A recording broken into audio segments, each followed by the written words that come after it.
और कैबिनेट की press conference चल रही है। डिटेल जो आ रहे हैं वो हम आपको बता रहे हैं और ताज़ा जो अपडेट आ रहे हैं कैबिनेट की बैठक से वो ये कि अलग अलग यहाँ पर डिटेल्स आपके सामने और कैबिनेट की फैसलों पर इस वक्त पीसी हो रही है, प्रेस कॉन्फ्रेंस हो रही है और जिसमें 1800 करोड़ की IVFRT 3.0 को कैबिनेट की मंजूरी मिली है।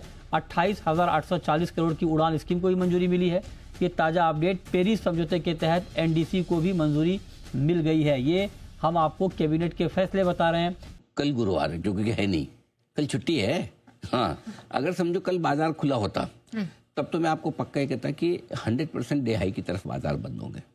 क्योंकि जिस तरह की स्ट्रेंथ और जिस लेवल से बाजार ने पूरी स्क्रीन पर तेजी बनाई, तगड़ी बनाई, किसी भी लेवल से कोई ढंग का करेक्शन दिया नहीं, उसको देखकर पूरी संभावना ये थी कि आप डे हाई पर बंद होते। लेकिन दो तीन चीज़ें जो इंपॉर्टेंट है, इसलिए थोड़ा सा आपको अलर्ट ऊपर के लेवल पर रहना चाहिए। नंबर 1 तो ये कि कल छुट्टी है, दूसरा सेंसेक्स की वीकली एक्सपायरी है, तीसरा 23,400 23,500 की रेंज रुकावट वाली है, और चौथा है कि आप बहुत ज़्यादा बढ़ चुके हैं, अच्छी खासी तेजी उम्मीद से ज़्यादा हो चुकी है। ठीक है, ऐसे में बड़ी गिरावट का खतरा भले ही कम है, लेकिन अगर आप ग्लोबल मार्केट्स को देखें, युद्ध के तनाव को देखें, तो ओवरनाइट पोजीशन कम से कम रखना ही आपके लिए ठीक है। क्योंकि अभी भी भरोसा नहीं ना, आप परसों सुबह तक जब तक आएंगे, ये तो रामनवमी अपने यहाँ है, ट्रम्प को थोड़ी पता है जी कि रामनवमी है, मुझे 2 दिन कोई स्टेटमेंट नहीं देने।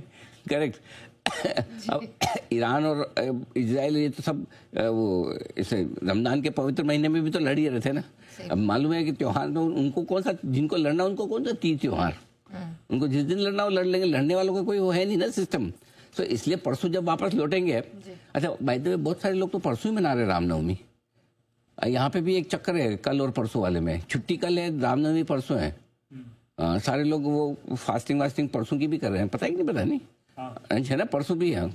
हमारे लिए रामनवमी कल ही है। नहीं, अपनी छुट्टी के हिसाब से अपने को तो कल ही मनानी पड़ेगी, वो अलग बात है। लेकिन अगर आप फास्टिंग वास्टिंग कर रहे हैं 9 दिनों की, तो प्लीज़ एक दिन और कंटिन्यू रखें। परसों ही तोड़े, कल हल्के में ना तोड़ ले फास्टिंग को, परसों तक रहें एकदम। तो ये है आपके लिए गिरावट का खतरा, इसी वजह से कि छुट्टी उट्टी भी है, थोड़ा ओवरनाइट पोजीशन कम ही रखना है आपको ग्लोबल माहौल को देखते हुए। क्योंकि शुक्रवार को जब लौटेंगे तो बड़े गैप से ऊपर या नीचे किसी भी तरफ खुल सकते हैं, कोई बड़ी बात नहीं। ईरान बोल रहे चलो जी दोस्ती बात करते हैं ना, खत्म करो मैटर को, लेट्स टॉक, है ना। वैसे ये अलग बात है, लाइफ में कोई आपको बोलते लेट्स टॉक तो आपको स्ट्रेस हो जाए, है ना। मतलब बॉस बोल दे इस असिस्टेंट को, कोई अच्छा असिस्टेंट काम कर रहा हो और बॉस को बोल दे बात करते हुए घर पे बाहर, you can understand that, okay. तो लेट्स टॉक, लेकिन अगर ईरान बोल दे अमेरिका को तो ये अच्छी बात होगी। करेक्ट। तो ये है। और स्टॉप लॉस जरूर रखें इंट्राडे पोजीशन पर भी।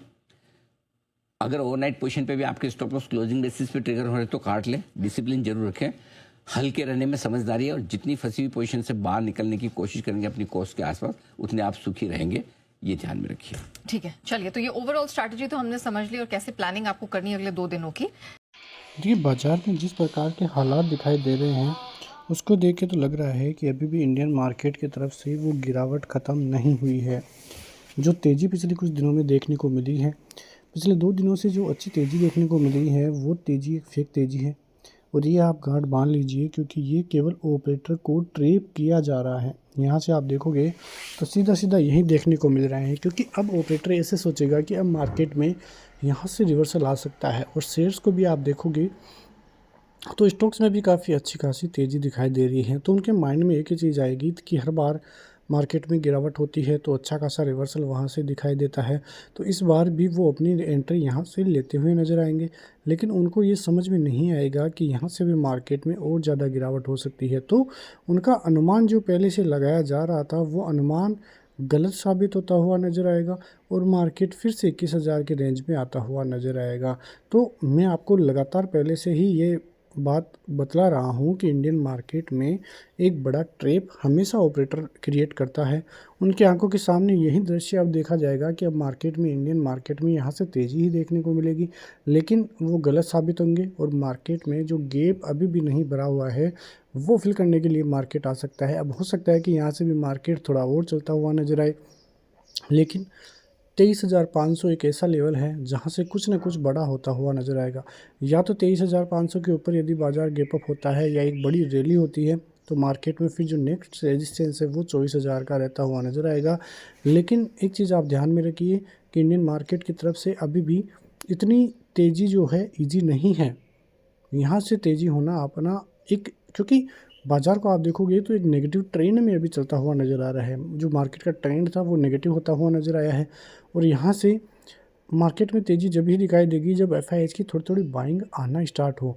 और सबसे बड़ी चीज़ यही है, क्योंकि एफआईआईज़ की जब तक बाइंग इंडियन मार्केट में नहीं आएगी तब तक कोई बड़ी तेज़ी के चांसेस इंडियन मार्केट की तरफ से दिखाई नहीं देंगे। और बाज़ार में यदि स्थिति ऐसी ही चलती रही तो हालात और ज़्यादा बिगड़ते हुए ही नज़र आएंगे। तो नज़र रखिए बाज़ार पे, कल की छुट्टी है, शुक्रवार को बाज़ार खुलेगा। 23,500 के लगभग जाते ही अपने प्रॉफिट को बुक कीजिए। शॉर्ट साइड की तरफ कंडीशंस लगा के रखिए। 520-30 का जो स्टॉप लॉस है वो लगा के रखिए और सीधा बाज़ार में नेगेटिविटी की तरफ बाज़ार में बढ़ते हुए जाइए। नीचे की तरफ पहला सपोर्ट जो है 23,050 का, 22,950 का, ये भी टूट जाते हैं तो एक बड़ी गिरावट वहाँ से दिखाई देगी। बैंक निफ्टी की बात करें तो 53,700 है फिलहाल। 54,000 के लगभग बाजार हो तो वहाँ से फिर से शॉर्ट साइड की तरफ बाजार क्रिएट होता हुआ नज़र आएगा और एक बड़ी गिरावट के आसार फिर से वहाँ पे दिखाई देते हुए नज़र आ सकते हैं। तो देखना होगा कि किस प्रकार की स्थिति इंडियन मार्केट में आने वाले दिनों में बनेगी। लेकिन फिलहाल इंडियन मार्केट की तरफ से सभी चीज़ें नेगेटिविटी की तरफ भी इशारा कर रही है। ऑपरेटर रिटेलर को ट्रेप में फंसाता हुआ नजर आएगा। मिलते हैं नेक्स्ट वीडियो में, तब तक के लिए जय हिंद।